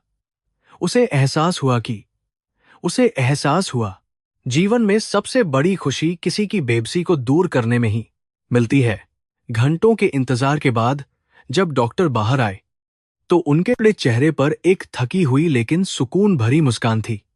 उन्होंने बताया कि ऑपरेशन सफल रहा है और सीता की आंखों की रोशनी वापस आने की पूरी संभावना है। यह सुनकर रामशरण फुट-फुट कर रोने लगे और उन्होंने अनन्या के सामने अपने हाथ जोड़ दिए। अनन्या ने उन्हें गले लगा लिया और महसूस किया कि आज उसकी मां का वह नीलम का हार वास्तव में किसी के जीवन का सितारा बन गया था। वह क्षण मानवीय संवेदनाओं की पराकाष्ठा का जीवंत उदाहरण था। अगले कुछ दिन सीता की देखभाल और उसकी रिकवरी में बीते, जहां अनन्या ने एक पल के लिए भी उसका साथ नहीं छोड़ा। वह उसे कहानियां सुनाती, उसे अच्छे भोजन खिलाती और उसे महसूस कराती कि वह अब अकेली नहीं है। विक्रम मेहरा भी अब नियमित रूप से अस्पताल आने लगे थे और उन्होंने रामशरण से अपने पुराने व्यवहार के लिए बार बार माफी मांगी। परिवार के बीच की दूरियां अब पूरी तरह खत्म हो रही थीं और एक नया मजबूत रिश्ता जन्म ले रहा था। मेहरा हवेली अब प्यार की खुशबू से महकने लगी थी। सीता के चेहरे पर धीरे धीरे मुस्कान लौटने लगी थी, हालांकि उसकी आंखों पर अभी भी पट्टियां बंधी हुई थीं। वह अपनी उंगलियों से अनन्या के चेहरे को छूती और उसे पहचानने की कोशिश करती। दीदी, आपकी खुशबू बहुत अच्छी है। आप बिल्कुल मां की तरह लगती हैं, सीता ने एक दिन कहा। अनन्या की आंखों में खुशी के आंसू आ गए। उसे लगा कि उसे दुनिया का सबसे बड़ा खिताब मिल गया है। उसने महसूस किया कि असली सुंदरता और पहचान इंसान के स्वभाव और उसके द्वारा किए गए परोपकार से ही बनती है। अस्पताल के अन्य मरीजों और उनके परिजनों के लिए अनन्या अब एक प्रेरणा बन चुकी थी। लोग उसे देखते तो उनके चेहरों पर सम्मान और उम्मीद की किरण जाग उठती। अनन्या ने महसूस किया कि उसकी धन संपदा का असली उपयोग यही है कि वह समाज के सबसे कमजोर तबके के काम आए। उसने अस्पताल में एक छोटा सा फंड स्थापित किया ताकि भविष्य में किसी भी गरीब बच्चे का इलाज पैसों की कमी के कारण न रुके। उसकी यह सोच उसके चरित्र के एक नए और उज्जवल पहलू को उजागर कर रही थी। रामशरण की सेहत में भी चमत्कारी सुधार हुआ था, जैसे सीता की सफलता ने उन्हें नई जिंदगी दे दी हो। उन्होंने अस्पताल के बगीचे में टहलना शुरू कर दिया था और वे अक्सर वहां लगे फूलों को निहारते रहते। वे जानते थे कि अनन्या ने उनके लिए जो किया है उसका कर्ज वे 7 जन्मों में भी नहीं उतार सकते, लेकिन अनन्या के लिए उनका प्यार और दुआएं ही सबसे बड़ा उपहार थीं। उन दोनों के बीच अब मालिक और नौकर का कोई रिश्ता नहीं बचा था। वे एक परिवार बन गए थे। विक्रम मेहरा ने एक शाम अनन्या को अपने पास बुलाया और उसके साहस की सराहना की। उन्होंने स्वीकार किया कि अनन्या ने उन्हें वह सिखाया जो वे अपनी पूरी उम्र के व्यापारिक अनुभवों से नहीं सीख पाए थे। उन्होंने तय किया कि वे अपनी कंपनी के मुनाफे का एक निश्चित हिस्सा अब से गरीब बच्चों की शिक्षा और स्वास्थ्य पर खर्च करेंगे। अनन्या को अपने पिता के इस बदलाव पर बहुत गर्व महसूस हुआ। उसे लगा कि सीता की आंखों की रोशनी के साथ साथ उसके पिता की अंतरात्मा की आंखें भी खुल गई हैं। ऑपरेशन के 10वें दिन वह घड़ी आई जब सीता की आंखों से पट्टियां हटाई जानी थीं। पूरा कमरा फूलों से सजाया गया था और हर कोई बहुत उत्साहित था। रामशरण के हाथ कांप रहे थे और वे अपनी पोती का चेहरा देखने के लिए बेताब थे। डॉक्टर ने बहुत धीरे धीरे पट्टियां खोलीं और सीता को अपनी आंखें धीरे धीरे खोलने के लिए कहा। कमरे में एक गहरा सन्नाटा था, जैसे हर कोई अपनी सांसें रोककर उस चमत्कार का गवाह बनने का इंतजार कर रहा हो। अनन्या ने सीता का हाथ मजबूती से थाम रखा था। जैसे ही सीता ने अपनी आंखें खोलीं, उसने सबसे पहले अपने सामने खड़ी अनन्या को देखा। उसकी आंखों में चमक और हैरानी के मिश्रित भाव थे, जैसे वह इस नई दुनिया को देखकर दंग रह गई हो। दीदी, आप इतनी सुंदर हैं, उसने चिल्लाते हुए कहा और अनन्या के गले लग गई। फिर उसने अपने दादा की ओर देखा, जिनके चेहरे पर खुशी के आंसू बह रहे थे। रामशरण ने उसे अपनी गोद में उठा लिया और ईश्वर का धन्यवाद किया। वह दृश्य इतना भावुक था कि वहां मौजूद हर शख्स की आंखें नम हो गईं। सीता अब खिड़की से बाहर के नीले आसमान, उड़ते पक्षियों और पेड़ों की हरियाली को देख रही थी। उसके लिए यह सब किसी जादुई दुनिया जैसा था, जिसे उसने अब तक केवल अपनी कल्पनाओं में बसाया था। अनन्या को अपनी मां के उन गहनों की याद आई और उसे लगा कि वे गहने अब सीता की आंखों की चमक में बदल गए हैं। उसे अपने फैसले पर रत्ती भर भी पछतावा नहीं था। उसने महसूस किया कि प्यार और त्याग की शक्ति दुनिया के किसी भी भौतिक सुख से कहीं अधिक महान और संतोषजनक होती है। उस रात अस्पताल के कमरे में एक उत्सव जैसा माहौल था। नर्सों ने सीता के लिए केक मंगवाया और सबने मिलकर खुशियां मनाईं। अनन्या ने देखा कि कैसे एक छोटा सा प्रयास किसी की पूरी जिंदगी बदल सकता है। उसे अब अपने जीवन का उद्देश्य मिल गया था, दूसरों की सेवा और मानवता का कल्याण। उसने सीता को वादा किया कि वह उसे शहर के सबसे अच्छे स्कूल में पढ़ाएगी और उसे एक काबिल इंसान बनाएगी। सीता की आंखों में अब भविष्य के सुनहरे सपने तैर रहे थे, जो जल्द सच होने वाले थे। रामशरण ने अनन्या के सिर पर अपना हाथ रखा और उसे आशीर्वाद दिया कि वह हमेशा इसी तरह दूसरों के जीवन में प्रकाश फैलाती रहे। अनन्या को लगा कि उसे अपनी आत्मा की वह शांति मिल गई है जिसे वह बरसों से ढूंढ रही थी। उसने महसूस किया कि अमीरी वह नहीं जो तिजोरियों में बंद हो, बल्कि वह है जो दूसरों के आंसुओं को पोंछने की ताकत रखती हो। अनन्या का हृदय अब पूरी तरह से शुद्ध और करुणामय हो चुका था। उसने अपनी पुरानी अहंकारी छवि को हमेशा के लिए पीछे छोड़ दिया था। अगले दिन जब वे अस्पताल से डिस्चार्ज होकर घर के लिए निकले, तो सीता बहुत खुश थी। उसने अस्पताल के हर कर्मचारी को धन्यवाद दिया और अपनी प्यारी मुस्कान से सबका दिल जीत लिया। अनन्या उसे अपनी गाड़ी में बैठाकर ले गई, लेकिन इस बार उसकी गाड़ी में कोई भेदभाव नहीं था। रामशरण उसके बगल में बैठे थे और वे अब एक सम्मानजनक जीवन की ओर बढ़ रहे थे। मेहरा हवेली अब इन नए मेहमानों का स्वागत करने के लिए पूरी तरह तैयार थी, जहां अब केवल खुशियों का वास था। अनन्या ने घर पहुंचकर अपनी मां की तस्वीर के सामने दीप जलाया और महसूस किया कि वे आज बहुत खुश होंगी। उसने अपने पिता के साथ मिलकर यह तय किया कि वे रामशरण के गांव में एक आधुनिक अस्पताल और स्कूल बनवाएंगे। यह केवल एक सेवा नहीं थी, बल्कि यह उस महान त्याग का सम्मान था जो रामशरण ने वर्षों पहले किया था। अनन्या की कहानी अब पूरे शहर में फैल चुकी थी और वह समाज के लिए एक मिसाल बन गई थी। मानवता की जीत का यह सफर अब जारी रहने वाला था। मेहरा हवेली के विशाल द्वारों पर आज का स्वागत कुछ अलग ही था। जब सीता ने पहली बार उस भव्य घर में कदम रखा, तो उसकी आंखों में विस्मय और खुशी की एक अनूठी चमक थी। फूलों की सजावट और धूप बत्ती की भीनी भीनी खुशबू ने पूरे वातावरण को पवित्र बना दिया था। अनन्या ने सीता का हाथ पकड़कर उसे हर कमरे की सैर कराई और उसे उन रंगों से परिचित कराया जिन्हें वह अब तक केवल सुन सकती थी। आज उस हवेली के पत्थरों में भी एक प्रकार की गर्माहट महसूस हो रही थी, जैसे बरसों की खामोशी टूट गई हो। रामशरण एक कोने में खड़े होकर यह सब देख रहे थे और उनकी आंखों से संतोष के आंसू बह रहे थे। उन्होंने कभी सपने में भी नहीं सोचा था कि उनके जीवन का अंतिम अध्याय इतना सुंदर और गरिमामय होगा। उनका शरीर अब काफी कमजोर हो चुका था, लेकिन उनके मन को जो शांति मिली थी, उसने उनकी उम्र को जैसे थाम लिया था। उन्होंने अनन्या की ओर देखा और महसूस किया कि उनकी वर्षों की तपस्या आज सफल हो गई है। उनके लिए अब मृत्यु का डर भी पूरी तरह से समाप्त हो चुका था, क्योंकि उनका मिशन पूरा हुआ। विक्रम मेहरा ने रामशरण के पास जाकर उनके कंधे पर हाथ रखा और उन्हें आदर के साथ सोफे पर बिठाया। उन्होंने घोषणा की कि आज से इस घर में कोई भी नौकर नहीं है, बल्कि सभी एक परिवार के सदस्य की तरह रहेंगे। विक्रम ने अपने पुराने कठोर व्यवहार के लिए सार्वजनिक रूप से खेद व्यक्त किया और समाज के सामने अपनी नई सोच को रखा। उन्होंने राम शरण के नाम पर एक ट्रस्ट की नींव रखने का प्रस्ताव दिया, जो गरीब बच्चों की शिक्षा और स्वास्थ्य के लिए समर्पित होगा।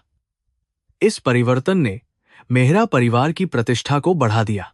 सीता ने जल्दी ही उस नए परिवेश को अपना लिया और वह अपनी पढ़ाई में बहुत रुचि दिखाने लगी। अनन्या उसे रोजाना पढ़ाती और उसे जीवन के महत्वपूर्ण नैतिक मूल्यों के बारे में बताती। वह बच्ची अब केवल देख नहीं सकती थी, बल्कि वह अपने आसपास की खुशियों को अपनी मासूमियत से और भी बढ़ा रही थी। हवेली के बगीचे में जब वह तितलियों के पीछे दौड़ती, तो उसकी हंसी पूरे माहौल को जीवंत कर देती थी। अनन्या को अब अपनी पिछली जिंदगी की यादें बहुत धुंधली और अर्थहीन लगने लगी थी, क्योंकि उसे असली सुख मिल गया था। धीरे धीरे समय बीतता गया और राम शरण का स्वास्थ्य फिर से बिगड़ने लगा। शायद उनके शरीर ने अब संघर्ष करना छोड़ दिया था। डॉक्टरों ने बताया कि यह केवल उम्र का असर है और अब उन्हें केवल प्यार और शांति की आवश्यकता है। अनन्या ने अपनी सारी सुख सुविधाएं छोड़कर दिन रात उनकी सेवा की। जैसे कोई बेटी अपने पिता की सेवा करती है, वह उनके पास बैठकर भगवद गीता का पाठ करती और उन्हें पुराने दिनों की कहानियां सुनाती। राम शरण के चेहरे पर अब कोई पछतावा नहीं था, बस एक शाश्वत शांति और ईश्वर के प्रति विश्वास था। एक शांत शाम को, जब सूरज डूब रहा था, राम शरण ने अनन्या और सीता को अपने पास बुलाया। उन्होंने कांपते हाथों से अनन्या का हाथ सीता के हाथ में रखा और बहुत धीमी आवाज में कुछ शब्द कहे। बिटिया, मैंने अपनी जिम्मेदारी पूरी कर दी है। अब तुम दोनों एक दूसरे का सहारा बनना, उन्होंने कहा। उनकी आवाज में विदाई की एक करुण पुकार थी, जिसने अनन्या के हृदय को झकझोर कर रख दिया। उन्होंने एक आखिरी बार सीता के चेहरे को निहारा और अपनी आंखें धीरे से बंद कर लीं। उस क्षण जैसे पूरी कायनात मौन हो गई। रामशरण अब इस दुनिया में नहीं थे, लेकिन उनके जाने के बाद भी उनकी उपस्थिति हवेली के हर कोने में महसूस की जा सकती थी। उनके चेहरे पर वही पुरानी शांत मुस्कान थी, जैसे वे मौत को गले लगाकर बहुत खुश हों। अनन्या ने उनके अंतिम संस्कार को पूरे सम्मान के साथ संपन्न किया और उनकी अस्थियों को पवित्र गंगा में विसर्जित किया। पूरे शहर ने उस महान आत्मा को श्रद्धांजलि दी, जिसने मौन रहकर मानवता की सेवा की थी। अनन्या के लिए वे एक साधारण नौकर नहीं, बल्कि उसके जीवन के सबसे बड़े मार्गदर्शक और फरिश्ते बन चुके थे। राम शरण की मृत्यु के बाद अनन्या ने खुद को समाज सेवा के कार्यों में पूरी तरह झोंक दिया। उसने राम शरण मेमोरियल ट्रस्ट के माध्यम से हजारों गरीब बच्चों की आंखों का मुफ्त ऑपरेशन करवाया और उन्हें शिक्षा प्रदान की था। उसकी कहानी अब अखबारों और एक सेंट एफेर और पत्रिकाओं की सुर्खियां बन चुकी थी, जिससे प्रेरित होकर कई अन्य अमीर परिवारों ने भी अपनी तिजोरियां गरीबों के लिए खोल दी। अनन्या ने साबित कर दिया कि धन का सदुपयोग तभी है जब वह किसी के आंसुओं को पोंछने के काम आए। उसकी आत्मा अब पूरी तरह तृप्त और शांत महसूस कर रही थी। सीता अब एक सफल संगीतकार बन चुकी थी और उसके गीतों में एक ऐसा दर्द और गहराई थी जो सीधे सुनने वालों के दिल को छू लेती थी। वह हमेशा अपने दादा के उन संघर्षों को याद करती और अपनी सफलता का श्रेय अनन्या को देती। उन दोनों बहनों के बीच का प्यार अब मिसाल बन चुका था, जो समाज की ऊंच नीच की दीवारों को पूरी तरह ढा चुका था। मेहरा हवेली अब केवल विलासिता का केंद्र नहीं थी, बल्कि वह प्रेम, त्याग और मानवीय मूल्यों का एक भव्य मंदिर बन गई थी। वहां कर्मा का चक्र पूर्णता को प्राप्त हुआ। विक्रम मेहरा ने अपने जीवन के अंतिम वर्षों को पूरी तरह से धर्म और सेवा में समर्पित कर दिया। वे अक्सर राम शरण की तस्वीर के सामने खड़े होकर घंटों प्रार्थना करते और अपनी पुरानी गलतियों का पश्चाताप करते। उन्होंने महसूस किया कि सच्ची शांति महल में रहने से नहीं, बल्कि दूसरों के दिलों में जगह बनाने से मिलती है। अनन्या ने अपने पिता को इस तरह बदलते देख ईश्वर का धन्यवाद किया, क्योंकि उसे पता था कि यह सब राम शरण की महानता और बलिदान का ही प्रभाव था।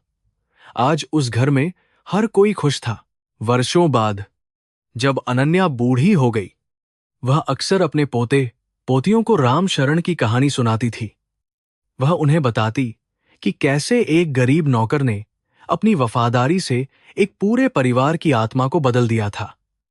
वह उन्हें सिखाती कि इंसान का असली गहना उसके कर्म होते हैं, सोने और चांदी के आभूषण नहीं। उसकी आवाज में वही पुरानी चमक और आत्मविश्वास था जो वर्षों पहले अस्पताल के उस वार्ड में जागा था। राम शरण का वह पुराना रेशमी धागा अब भी उसके पास एक बेशकीमती धरोहर की तरह सुरक्षित रखा हुआ था। कहानी का अंत केवल एक व्यक्ति की मृत्यु नहीं था, बल्कि यह एक नई चेतना का जन्म था जिसने समाज को झकझोर कर रख दिया। राम शरण की कुर्बानी ने यह सिद्ध कर दिया कि अमीर और गरीब का भेद केवल बाहरी है। आत्मा के स्तर पर हम सब एक ही ईश्वर की संतान हैं। आज भी उस झुंगी बस्ती के लोग राम शरण को एक मसीहा की तरह याद करते हैं, जिसने उन्हें उम्मीद की किरण दिखाई थी। अनन्या के जीवन की यह यात्रा मानवता के प्रति प्रेम और अटूट विश्वास की एक ऐसी महागाथा है। रात के सन्नाटे में जब अनन्या अपनी बालकनी से आकाश की ओर देखती, तो उसे एक तारा सबसे अधिक चमकता हुआ दिखाई देता। उसे यकीन था कि वह तारा और कोई नहीं, बल्कि राम शरण काका ही हैं, जो ऊपर से उसे देख रहे हैं और आशीर्वाद दे रहे हैं। हवाओं की सरसराहट में उसे उनकी वही पुरानी और कोमल आवाज सुनाई देती, जो उसे हमेशा सही मार्ग पर चलने की प्रेरणा देती थी। इंसानियत की यह पुकार अब कभी खामोश नहीं होने वाली थी, क्योंकि उसने कर्मा के सत्य को पहचान लिया था और उसे आत्मसात किया। मेहरा हवेली की ऊंची दीवारों पर अब सूरज की रोशनी पहले से कहीं अधिक सुनहरी और सुखद लगती थी। वहां कोई डर नहीं था, कोई घृणा नहीं थी, केवल करुणा और सहअस्तित्व का भाव व्याप्त था। सीता की मधुर तान और बच्चों की किलकारियों से वह घर अब स्वर्ग जैसा प्रतीत होने लगा था। अनन्या ने अपनी डायरी के आखिरी पन्ने पर लिखा, इंसानियत का आंसू ईश्वर की सबसे बड़ी पूजा है। उसकी आंखों में एक गहरी शांति थी, जैसे उसने अपनी मंजिल पाली हो। यह कहानी केवल एक अंत नहीं थी।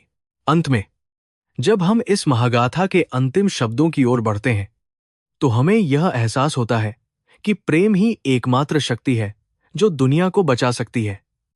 राम शरण जैसे लोग हमें याद दिलाते हैं कि सादगी और त्याग में ही असली महानता छिपी है।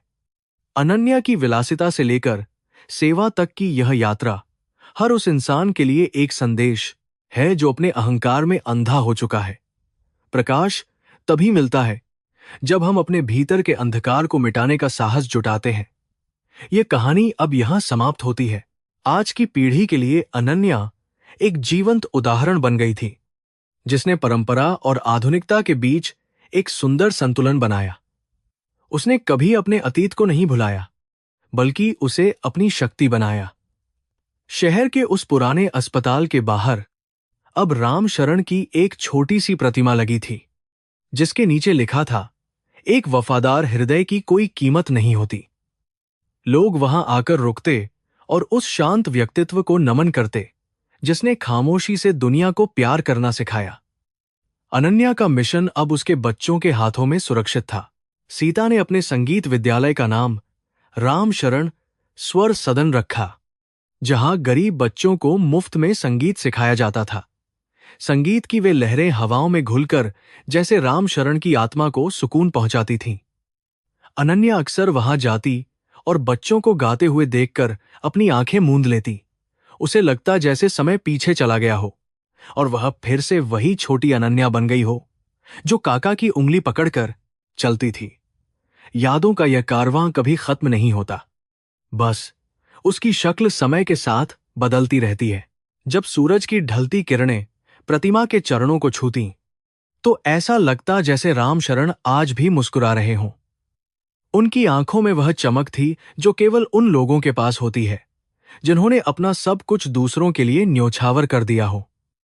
अनन्या ने अपनी वसीयत में यह स्पष्ट लिखा कि उसकी संपत्ति का कोई भी हिस्सा विलासिता पर खर्च नहीं किया जाएगा। वह चाहती थी कि उसके वाने के बाद भी यह सेवा का सिलसिला इसी तरह चलता रहे। मानवीय मूल्यों की यह मशाल अब कभी नहीं बुझने वाली थी। उस रात भी अनन्या को वही सपना आया जिसमें रामशरण उसे आशीर्वाद दे रहे थे। वह उठी और उसने अपने कमरे की खिड़की खोली। ठंडी हवा ने उसके चेहरे को छुआ। उसे महसूस हुआ कि आत्मा कभी नहीं मरती, वह केवल अपना रूप बदलती है और हमारे कर्मों के माध्यम से जीवित रहती है। उसकी आंखों में अब मृत्यु का कोई भय नहीं था, बल्कि एक नई यात्रा की उत्सुकता थी। उसने अपने दोनों हाथ जोड़कर ईश्वर को इस अद्भुत जीवन के लिए धन्यवाद दिया। कर्मा का यह नृत्य अब पूर्णता पर था। अंततः इस कहानी का संदेश हर दिल में घर कर गया कि इंसानियत ही सबसे बड़ा धर्म है। राम शरण का बलिदान और अनन्या का हृदय परिवर्तन यह दर्शाता है कि कोई भी व्यक्ति इतना अमीर नहीं कि उसे प्रेम की आवश्यकता न हो, और कोई इतना गरीब नहीं कि वह दूसरों को कुछ दे न सके। यह महागाथा अब यहां विराम लेती है, लेकिन इसकी भावनाओं की खुशबू पाठकों के मन में हमेशा महकती रहेगी। समाज में परिवर्तन तभी संभव है जब हम अपने भीतर के स्व को त्याग कर कल्याण में सार्थकता ढूंढें।